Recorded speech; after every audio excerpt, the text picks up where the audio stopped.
Welcome to the first tutorial in the Rapid Storefront Build Guide series. This series is 8 tutorials, and they'll get you up to speed with the fundamentals of your Infigo platform in the minimum possible time. We kick off with an important topic, knowing the difference between your platform and storefront administrator accounts. So what do these mean exactly, and which one should you be using at which time? So by now you will have received an email providing you with login credentials to your Infigo platform. If you haven't found this, please check your junk folder, and if you still can't find it, then please let us know.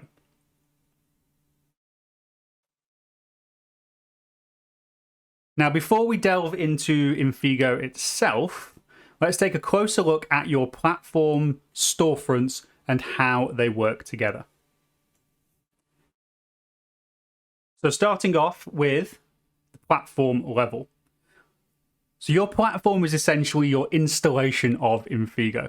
It's the top level area of the management of all of the individual websites or storefronts which sit on the platform itself.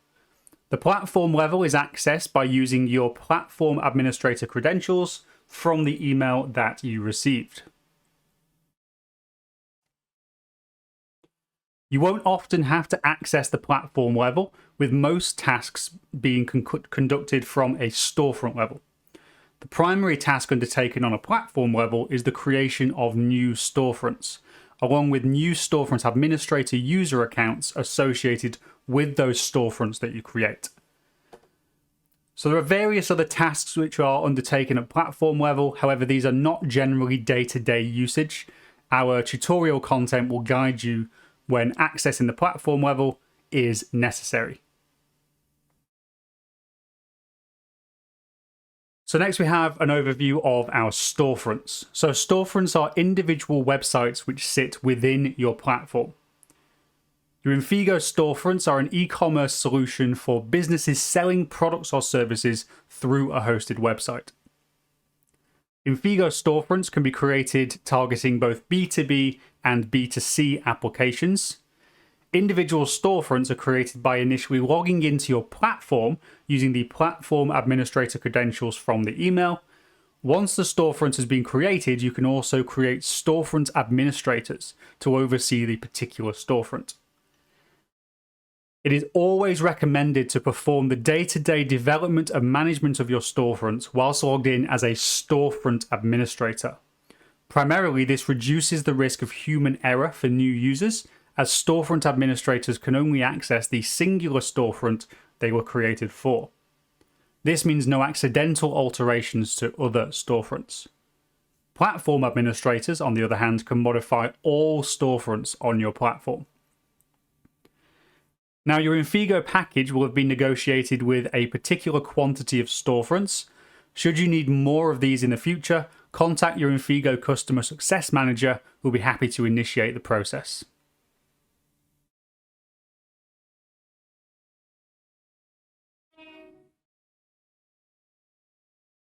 So now a little bit about developing your storefront.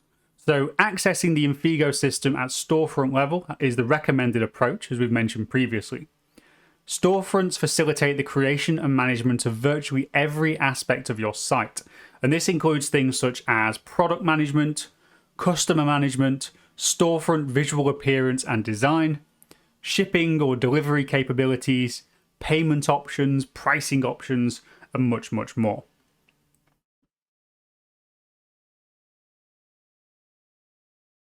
Now, Infigo also provides you with an additional storefront free of charge. This storefront is included to allow you to get the very best out of your software. We highly recommend that you utilize this additional storefront as a learning, development, and testing area, but ultimately the choice is down to you. We suggest using this storefront to evaluate changes in a safe environment prior to deploying it to the main storefronts. Many users also utilize this additional storefront as a form of shop window. By taking great care of this site, it can be utilized to show your capabilities to potential clients with devastating effect. So now a little bit on storefront applications. As previously mentioned, storefronts can be targeted at both B2B and B2C applications. Now, whilst the initial setup between these is virtually identical, the development of your site will be dictated by the method in which your customers will be interacting with it. So let's briefly investigate the B2C and B2B options that are available to us on our Infigo storefronts. So first up is B2C. So these types of Infigo storefront are public-facing websites used to purchase a range of product types, including web-to-print type products, of course. Products can be static or customizable. This is the difference between providing an off-the-shelf mug or artwork print and providing full customization experiences where a user can design their own product. An Infigo B2C storefront has virtually limitless applications. Now we move on to B2B, and they can be categorized in one of two primary ways. The first being as an individual storefront. Now these are storefronts which would generally be considered or created for one specific high-value customer. This storefront would include custom branding to that singular customer and contain only their catalogue of products. In addition, it can include a custom URL which is bespoke to them. The second type of B2B storefront can be categorized as shared storefronts. These are ideal for multiple lower value customers where each account only has access to view and purchase the products directly associated with them. Generally, these storefronts would contain generic branding, although Infigo do offer a module called Chameleon, which allows you to change the branding, look, and feel of a storefront based on the user that's logged in. These types of storefronts are often preferred as they provide quicker setup for large numbers of smaller customers, and maintenance is simplified as everything is contained within one storefront.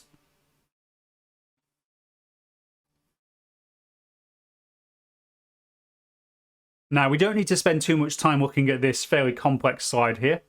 So this is just a quick example of storefront structure.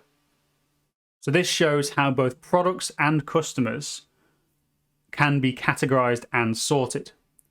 So the different elements of the structure are covered in greater detail in later tutorials. What we also have here is a quick reference guide to product management and a quick reference guide to customer management. Now, we won't go through these in much detail now. We'll cover them as and when need be. However, they are there for your reference should you need them. Now let's look at creating your first storefront. So your platform has been provided with one storefront already created and with an associated storefront administrator, hence your storefront account details that we've got down here. Now you are of course welcome to utilize this storefront.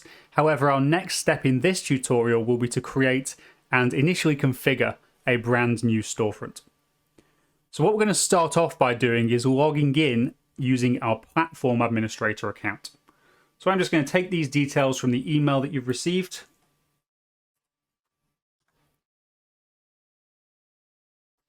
and log in to my platform account.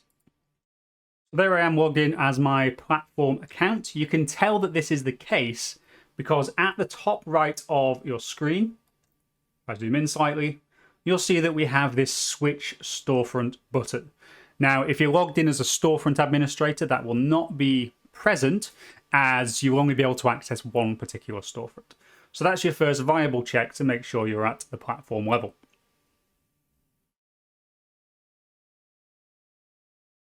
Start off by clicking on Configuration over on the left-hand side, and then navigate to Storefront Management. This page allows us to add new storefronts. It will only be accessible when you're logged in at the platform level, where you have administrative authority over multiple storefronts. Click on the plus icon, and that will show you a list of existing storefronts, as well as an entry for the platform itself, which is necessary.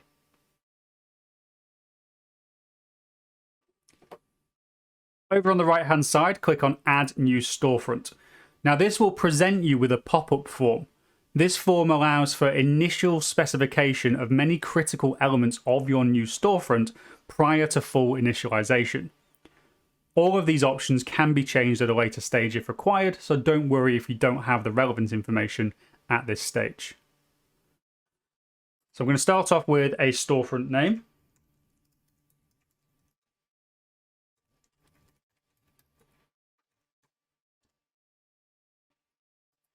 And then we're going to choose an alias. Now this is an extension to the platform URL, which is used to access this particular storefront. So for example, if I go for Storefront Rapid Build Guide 3, something like that. Let me get a notepad up just to show you a comparison. So in this particular case, no, the platform URL may be something like this. However, if the alias is set to this value here, then access to the actual storefront itself would be using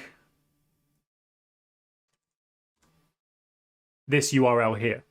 So we've got the platform / and then the individual storefront.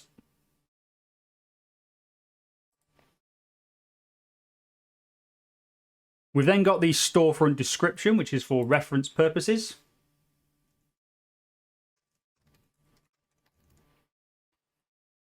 And then we want to select the storefront type.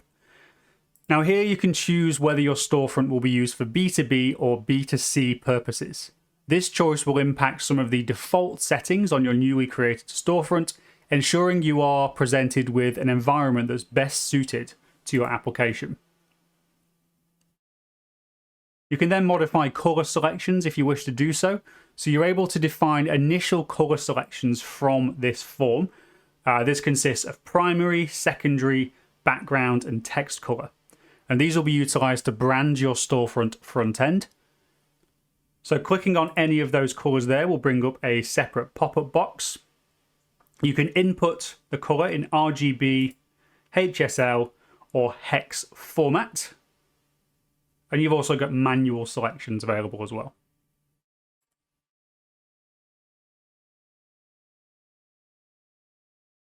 We've also got the ability to select between fonts. Additional fonts can be uploaded and selected at a later stage. For now, we can pick a font from the existing list. And finally here, we just need to upload a logo for use on our store. Once that's all been completed, click on OK, and then the initialization process will begin. Now the initialization process shouldn't take any longer than 1 or 2 minutes, and you can check on its progress by going to the very last entry in this list. In my case, I've got multiple pages. If you're just starting out with Infigo, everything will likely be on one page. And we can see there that I currently have a status of initialization pending. So we can click on this refresh button periodically to see the updated status of that initialization. Once fully initialized, the new storefront will be placed into test mode. Now this mode is designed to allow easy clear out of unnecessary data once you're ready to go live.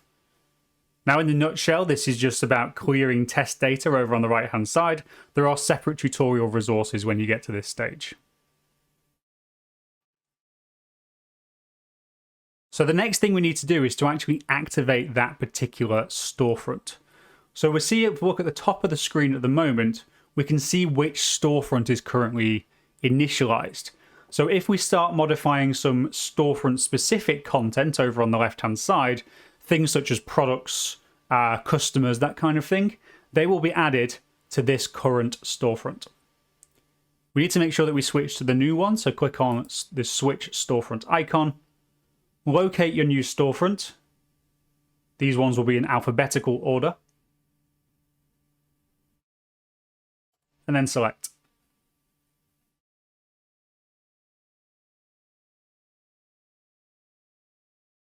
Check before you make any further changes that the correct storefront is activated on the current account section at the top of the screen.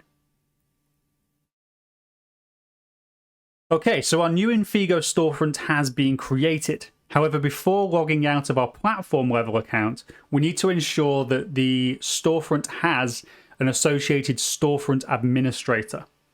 So to begin, we navigate to our customer management area. The customer management area contains details of all of the customers or individual users registered on a particular storefront. Here you can also add new customers and amend the details and permissions of existing customers. So we're going to create a new storefront administrator, so I'll click on Add New. And then we're going to input an email address and a password. So this page contains a range of customer-related inputs, such as name and address. At this stage, all that's required at an absolute minimum is an email address and a password. So we'll enter those details for the account we wish to designate as Storefront Administrator. Please do note that for an administrator account, the password is required to be a minimum of 20 characters, just for security purposes.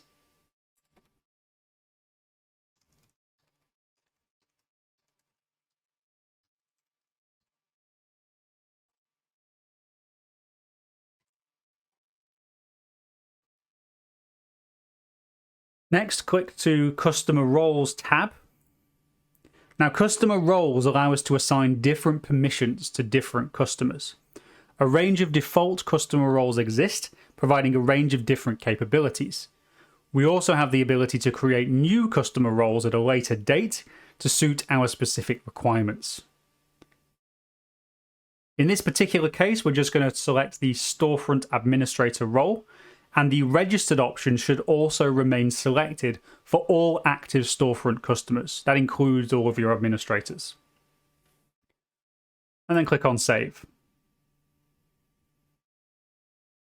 You'll see that our new customer has been created, and they've got two roles assigned, Storefront Administrators and Registered. Now from this screen, whilst logged in as our platform administrator, we have the ability to impersonate any of the customers on our active storefront, and that includes, in this case, our storefront administrator. Impersonation is possible for any user with a lower standing than the current logged in user. So at this stage, this means that platform administrator accounts can impersonate any user. However, if you're logged in as a storefront administrator, then you can't impersonate the platform administrator as they have a higher standing. Impersonation will be useful in later stages. However, at the moment, we're going to ignore this and simply log in as our newly created storefront administrator. So on the top right of the screen, click on Log Out. And then we're going to log in as that storefront administrator. So firstly, we need to make sure that we're going to the correct URL. So that's the platform URL, and then the alias that we defined for that particular storefront.